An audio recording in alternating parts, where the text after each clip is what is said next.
IDLC পরিবর্তনের পথে বাংলাদেশ। বন্দী প্রবাসীদের মুক্তিতে অন্তর্বর্তী সরকারের পদক্ষেপ প্রশংসা কুড়িয়েছে সর্বমহলে। জুলাই আগস্টে সংঘটিত হত্যা ও নিপীড়নের প্রতিবাদে বিক্ষোভ মিছিল করে দণ্ডাদেশপ্রাপ্ত হয় ১৮৮ প্রবাসী। স্বৈরশাসকের পতনের পর অন্তর্বর্তীকালীন সরকারের অনুরোধে তাদের মুক্তি দেয় সংযুক্ত আরব আমিরাত সরকার। ইমরুল কায়েসের সহযোগিতায় আরও জানাচ্ছেন ইমতিয়াজ আহমেদ। বৈষম্য বিরোধী ছাত্র আন্দোলনের প্রভাব দেশ ছাড়িয়ে ছড়িয়ে পড়েছিল বিদেশের মাটিতেও।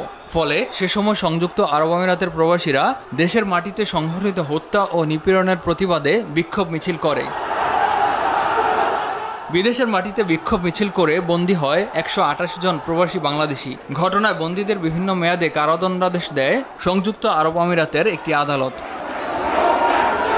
গেল ৫ আগস্ট স্বৈরাচার শেখ হাসিনার পতনের পর দায়িত্ব গ্রহণ করে ডক্টর ইউনূসের অন্তর্বর্তী সরকার। দায়িত্ব গ্রহণের পর ২৮ আগস্ট সংযুক্ত আরব আমিরাতের প্রেসিডেন্টের সঙ্গে কথা বলেন প্রধান উপদেষ্টা, যেখানে অগ্রাধিকার পায় বাংলাদেশি প্রবাসীদের শাস্তি মওকুফের বিষয়টি। মোহাম্মদ ইউনূসের অনুরোধে মুক্তি দেওয়া হয় দেশটিতে বন্দী ও সাজাপ্রাপ্ত বাংলাদেশিদের। অন্তর্বর্তী সরকারের যথাযথ পদক্ষেপের ফলে সংযুক্ত আরব আমিরাতে মিছিল ও বিক্ষোভ করে আটক হওয়া প্রবাসী বাংলাদেশিদের ক্ষমা করে আমিরাত সরকার।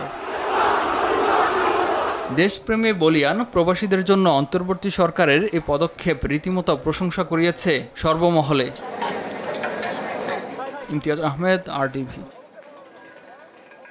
সারা জীবন তো চাকরি করবো না, তাই ক্যাপিটাল রেডি করেছি আমার ফাইন্যান্সিয়াল পার্টনার আইডিএলসির সাথে।